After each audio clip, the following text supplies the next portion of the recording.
Bapak, Ibu, saudara-saudari yang dikasihi oleh Tuhan kita Yesus Kristus, Allah menciptakan dan menyelamatkan manusia karena kasih-Nya yang begitu besar. Kasih dapat mempererat persekutuan dalam keluarga kita saat ini. Melalui ibadah keluarga akan mencerminkan kasih, karena kasih itu adalah nilai atau karakteristik ilahi. Melalui ibadah keluarga ini, kita agar dapat semakin dikuatkan dan makin teguh dalam iman, kasih dan pengharapan di dalam Tuhan Yesus Kristus. Puji Tuhan, karena kasih setia Tuhan yang besar kepada kita, maka kita dapat kembali bersekutu bersama dengan Allah Bapa, Sang Putra dan Roh Kudus di dalam ibadah keluarga di rumah pada saat ini. Jemaat yang terkasih dalam Tuhan, marilah bangkit berdiri untuk menghadap Tuhan dan menyembah-Nya serta memuliakan nama-Nya, karena kasih-Nya besar atas kita.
Bapak Ibu yang terkasih dalam Tuhan, mari kita menyatukan hati dan pikiran kita untuk berdoa bersama-sama.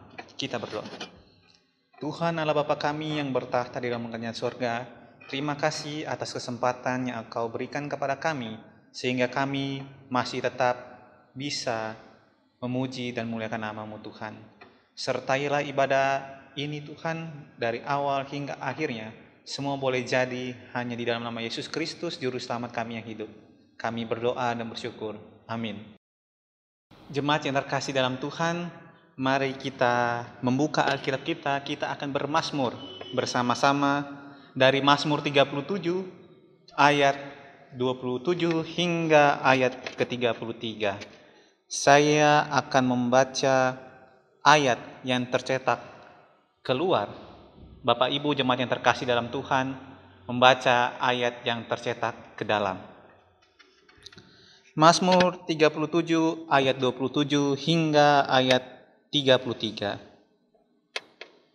Jauhilah yang jahat dan lakukanlah yang baik. Maka engkau akan tetap tinggal untuk selama-lamanya. Sebab Tuhan mencintai hukum, dan Dia tidak meninggalkan orang-orang yang dikasihinya. Sampai selama-lamanya mereka akan terpelihara. Tetapi anak cucu orang-orang fasik akan dilenyapkan. Orang-orang benar akan mewarisi negeri, dan tinggal di sana senantiasa. Mulut orang benar mengucapkan hikmat, dan lidahnya mengatakan hukum. Taurat Allahnya ada di dalam hatinya. Langkah-langkahnya tidak goyah. Orang fasik mengintai orang benar, dan berikhtiar membunuhnya. Tuhan tidak menyerahkan orang benar itu ke dalam tangannya. Ia tidak membiarkannya dinyatakan fasik pada waktu diadili.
Saudaraku yang terkasih, kita akan masuk dalam pemberitaan firman Tuhan. Namun sebelumnya, marilah kita mohon bimbingan Roh Kudus. Kita berdoa. Ya Tuhan Yesus, biarlah Roh-Mu yang kudus membimbing kami di saat kami membaca sebagian dari kitab Tuhan, dan mampukan kami untuk mengerti, dan terkhusus kami dimampukan dengan penuh kesadaran memberlakukan setiap ketetapan Tuhan dalam hidup kami. Amin. Jemaat Tuhan, marilah kita berdiri mendengarkan firman Tuhan yang dibacakan dari kitab Amos pasalnya yang kedua, ayatnya yang keempat hingga ayatnya yang kelima, mengatakan bagi kita sekalian, demikian bunyinya. Beginilah firman Tuhan, karena 3 perbuatan jahat Yehuda, bahkan 4, aku tidak akan menarik kembali keputusanku, oleh karena mereka telah menolak hukum Tuhan dan tidak berpegang pada ketetapan-ketetapannya, tetapi disesatkan oleh dewa-dewa kebohongannya yang diikuti oleh nenek moyangnya. Aku akan melepas api ke dalam Yehuda, sehingga puri Yerusalem dimakan habis. Demikianlah pembacaan Alkitab. Berbahagialah setiap orang yang mendengar dan memberlakukannya di setiap kehidupannya. Terpujilah Kristus. Haleluya.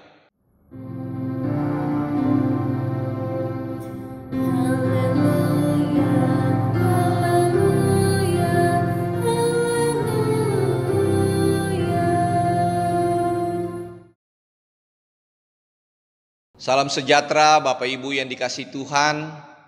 Kita patut bersyukur kepada Tuhan yang memberi kesempatan kita untuk menjalani kehidupan ini. Terkhusus kita akan bersama-sama mendengarkan renungan Tuhan yang akan menuntun kita dalam menjalani kehidupan ini. Saudaraku yang dikasihi Tuhan Yesus Kristus, diceritakan seorang guru hendak melepas sang murid yang dikasihinya. Sebelum turun gunung, sang guru berpesan kepada sang murid. Dia mengatakan bahwa ketika turun gunung dia akan menemukan 2 jalan yang harus ia putuskan. Jalan yang pertama, dia akan melewati banyak daerah-daerah yang tentunya banyak hal yang akan ditemui dan bisa membuat dia terlena, bisa membuat dia melupakan semua yang sudah diajarkan oleh sang guru. Jalan yang kedua adalah dia tidak akan menemukan daerah-daerah yang akan dilewati untuk menuju satu tempat yang sudah dipesankan sang guru untuk menemukan suatu kitab yang akan memberikan kehidupan yang baik bagi masa depannya. Walaupun jalan yang kedua itu tidak ditemukan daerah-daerah yang mungkin saja membahagiakan dirinya, tetapi sang guru mengatakan ambil jalan yang kedua. Memang perjalanannya cukup jauh, tetapi kamu akan sampai ke tujuan. Ending dari cerita ini, jemaat yang dikasihi Tuhan, pada akhirnya sang murid terlena, mengabaikan perintah dari sang guru. Dia mengambil jalan yang pertama, dan apa yang dikatakan oleh sang guru terjadi.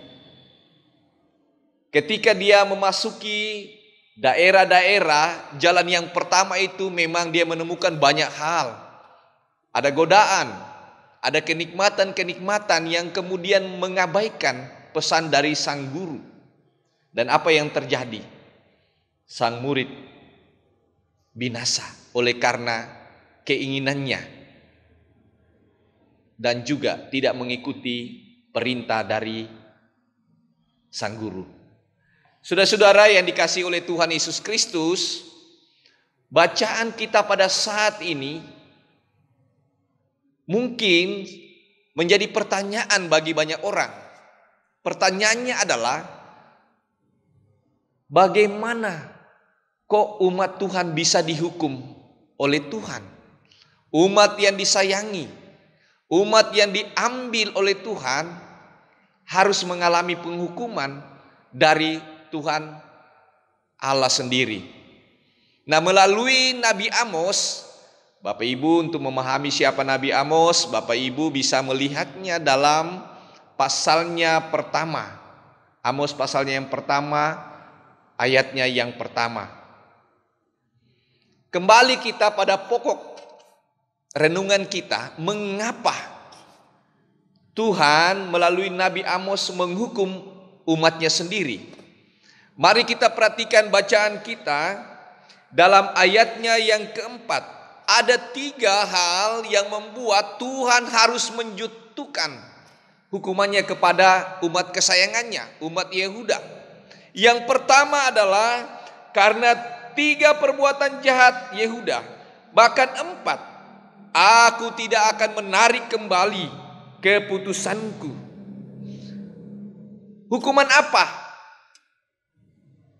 sehingga ini dilakukan oleh Tuhan? Perbuatan apa yang diperbuat oleh umat Yehuda? Kejahatan. Memang pada masa itu jemaat Tuhan Yehuda sedang mengalami kehidupan yang baik. Namun dalam kehidupan sosial banyak hal yang tidak berkenan di hadapan Tuhan. Di situ tidak ada keadilan. Ada penindasan yang dilakukan terhadap orang-orang yang miskin. Tapi yang menarik di situ, selain dari kejahatan itu, bahwa yang kedua adalah inilah pusat dosa, yaitu penolakan umat Tuhan akan hukum Tuhan itu sendiri. Menolak ketetapan Tuhan, tidak berpegang pada ketetapan Tuhan, itu pusat dosa. Dan yang ketiga adalah penyembahan berhala, mengikuti kesesatan dewa-dewa yang menghiasi setiap perjalanan kehidupan umat Tuhan pada masa itu. Padahal kalau kita membaca dalam kitab Keluaran pasalnya yang ke-20, ayatnya yang ke-5 dikatakan, jangan sujud menyembah kepadanya atau beribadah kepadanya, sebab aku Tuhan Allah adalah yang cemburu, yang membalaskan kesalahan bapa kepada anak-anaknya, kepada keturunan yang ketiga dan keempat dari orang-orang yang membenci aku. Itu sudah disampaikan oleh Tuhan melalui dasasila, melalui 10 hukum Tuhan. Itu dikatakan di sini menolak hukum Tuhan, dan itu sudah dilanggar lewat penyembahan berhala, lewat kejahatan-kejahatan yang mereka lakukan. Dan apa dampaknya? Disinilah nyata hukuman Tuhan itu berlaku. Walaupun umat Yehuda adalah umat yang disayangi Tuhan, tapi hukuman tetap dijatuhkan. Ayatnya yang ke-5. Aku akan melepas api ke dalam Yehuda, sehingga puri Yerusalem dimakan habis. Dikatakan di sini, sekali lagi saya katakan, melepas api. Api itu adalah simbol dari kebinasaan. Api adalah simbol dari kehancuran. Itu artinya bahwa umat Yehuda akan mengalami kehancuran, akan tinggal puing-puing. Dan cara Tuhan melakukan penghukuman itu dengan pasti mendatangkan bangsa-bangsa yang lain untuk menyatakan akan hukumannya. Menggunakan bangsa-bangsa lain tentunya akan membuat aib bagi umat Tuhan itu sendiri. Kok bisanya Tuhan memakai bangsa-bangsa lain yang dianggap kafir? Tetapi itulah cara Tuhan yang tidak bisa kita pahami sebagai umat Tuhan. Nah, di sini mau menyatakan jemaat yang dikasihi Tuhan, melalui hukuman ini digambarkan kepada kita sekalian bahwa ketika kita menolak hukum Tuhan, ketika kita menolak berpegang pada ketetapan-ketetapan Tuhan, itu dianggap dosa di mata Tuhan. Jadi dosa tetap dosa, hukuman tetap berlaku siapapun juga, termasuk anak-anak Tuhan. Nah, itu terkadang yang membuat kita terlena. Apalagi jemaat yang dikasihi Tuhan, terkadang kita menggunakan pengakuan dosa hari Minggu ya sebagai bentuk atau cara kita meminta ampun. Tapi setelah itu hari Senin sampai hari Sabtu, kemudian kita mengabaikan lagi tita-tita Tuhan. Nah, tidak mengherankan bahwa dalam kehidupan kita banyak peristiwa-peristiwa yang kita temui. Mungkin kita saksikan sendiri atau mungkin kita merasakan sendiri. Kita melihat di media-media sosial atau kita melihat akan banyaknya bencana-bencana di depan mata kita. Mungkin banyak orang bertanya, apakah ini bagian dari hukuman Tuhan bagi manusia, terkhusus bagi anak-anak Tuhan? Apakah ini bentuk rencana Tuhan untuk memperlihatkan kuasanya yang dahsyat, sehingga umat Tuhan itu tidak seenaknya mempermainkan firman Tuhan? Kalau memang firman Tuhan itu menjadi kekuatan bagi umat Tuhan, mengapa umat Tuhan tidak menjadikan firman Tuhan? Atau mengapa umat Tuhan menolak firman Tuhan itu sendiri? Karena mungkin kadang firman Tuhan ini membatasi keinginan-keinginan kita. Karena mungkin kita melihat hukum Tuhan ini terkadang terlalu banyak mengkontrol kita, sehingga apa yang dirindukan oleh keinginan-keinginan kita, kedagingan kita sangat sekali terbatas, bahkan susah untuk dilakukan. Sehingga terkadang banyak anak Tuhan pura-pura atau mungkin sama sekali walaupun tahu ya tidak mau menjadikan firman Tuhan sebagai filter dalam kehidupannya. Dan apa yang terjadi? Terkadang dalam hidup ini banyak kita jumpai anak-anak Tuhan harus melewati masa-masa yang susah. Apakah itu bagian dari hukuman Tuhan?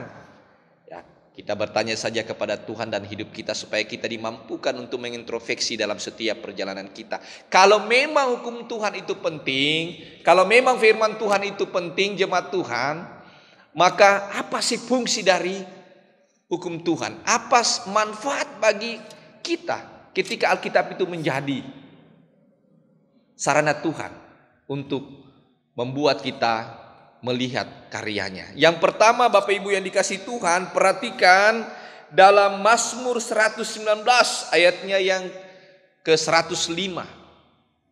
Bapak Ibu bisa membaca karena ini ayat ini sangat terkenal. Dikatakan pelita, dikatakan sulu bagi langkah kita.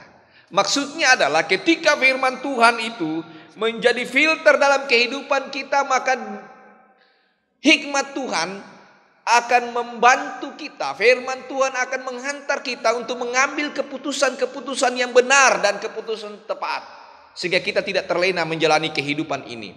Kemudian yang kedua adalah dalam 1 Korintus pasalnya yang ke-14 ayatnya yang ke-40 dikatakan bahwa segala sesuatu harus berjalan dengan sopan dan teratur. Artinya bahwa firman Tuhan ini mau mengajarkan kita namanya hidup disiplin. Hidup mau diatur, tidak semau kita.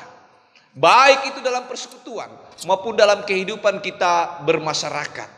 Yang ketiga adalah kemudian kita dimampukan untuk menekan diri dari godaan-godaan jasmani, keinginan-keinginan daging kita.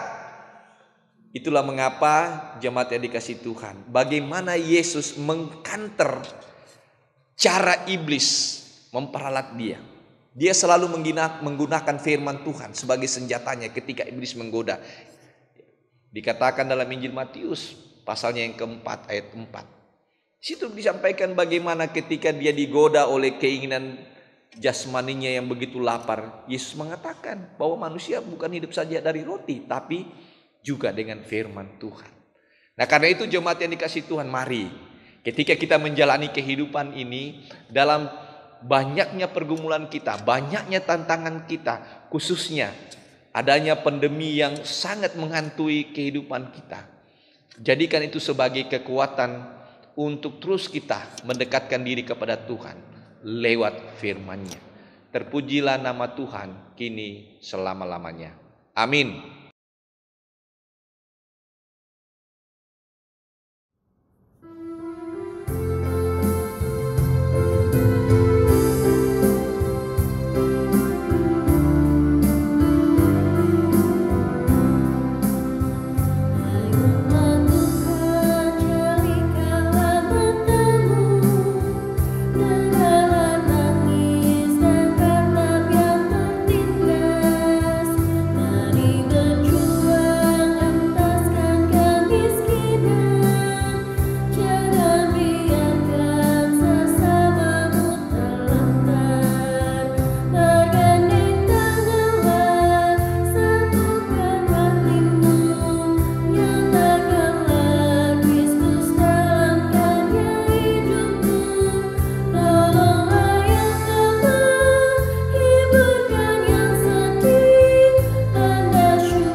Bapak Ibu, marilah kita masuk dalam doa syafaat.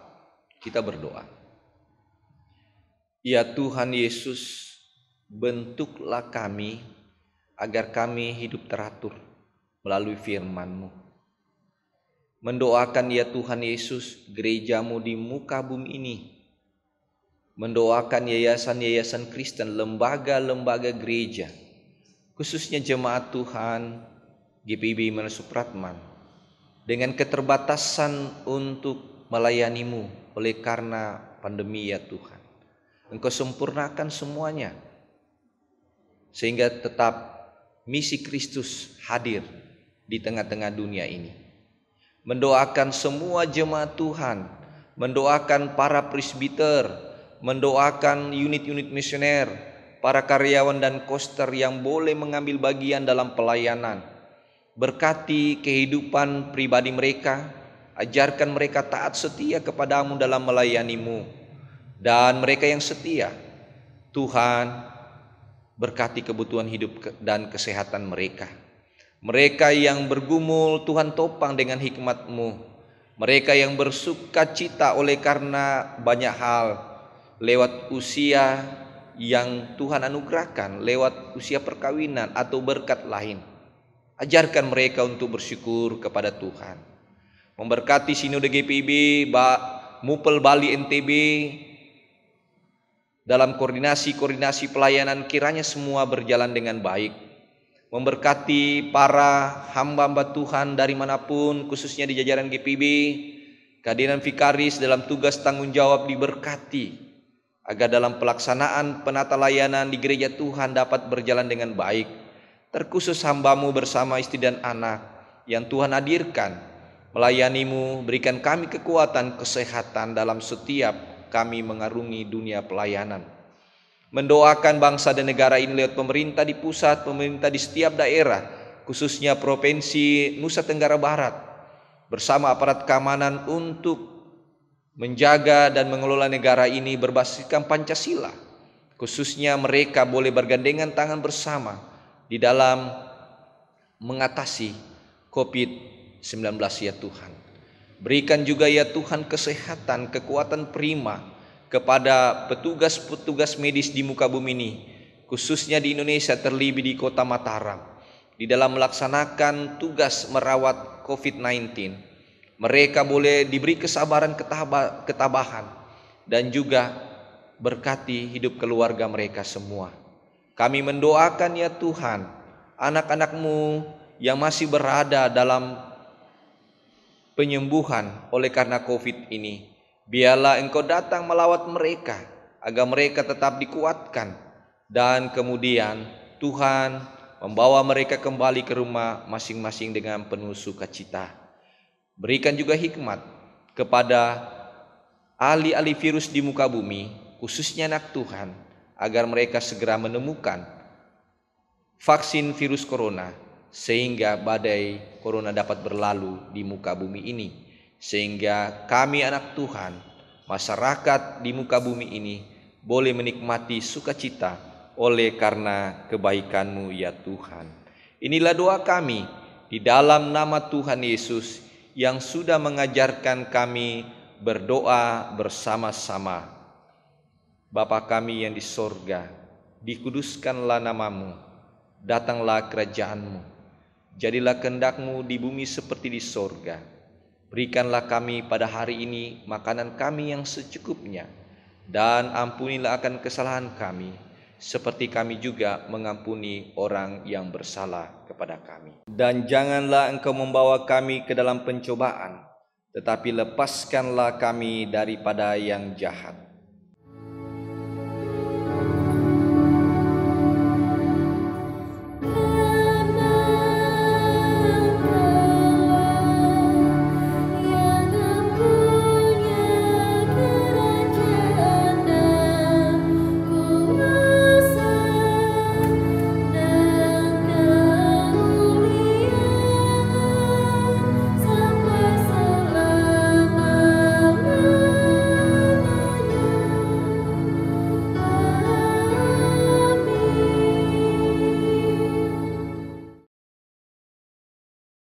Jemaat yang terkasih dalam Tuhan, marilah kita mengucap syukur kepada Tuhan dengan memberi persembahan kepadanya.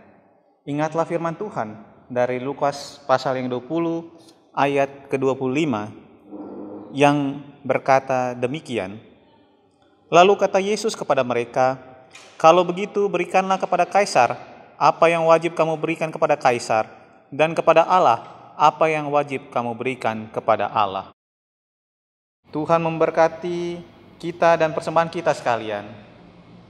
Kita bernyanyi dari Gita Bakti nomor 79, ayat pertama dan kedua, beri padanya.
Jemaat yang terkasih dalam Tuhan, marilah bangkit berdiri untuk menyerahkan persembahan ini kepada Tuhan dalam doa syukur.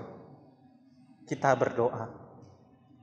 Tuhan Allah Bapa kami yang bertahta di dalam kerajaan sorga, kami mengucap syukur dan berterima kasih atas berkat-Mu yang Engkau selalu limpahkan di dalam kehidupan kami.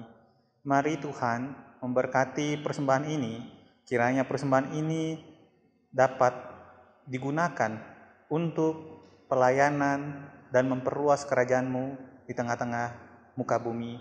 Dan urapilah majelis jemaat untuk mempergunakan persembahan ini dengan baik. Terima kasih banyak Tuhan, di dalam pengasihan-Mu kami memohon. Amin. Jemaat yang dikasihi Tuhan, pergilah dengan sejahtera Tuhan ke dalam kehidupanmu sehari-hari, dan lakukanlah firman Tuhan yang sudah saudara dengar.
Jemaat Tuhan, angkatlah hati dan arahkanlah pikiranmu kepada Tuhan, serta terimalah berkat-Nya. Kasih karunia, rahmat dan damai sejahtera dari Allah Bapa kita dan dari Tuhan Yesus Kristus dan persekutuan Roh Kudus menyertai kita sekalian mulai saat ini sampai selama-lamanya.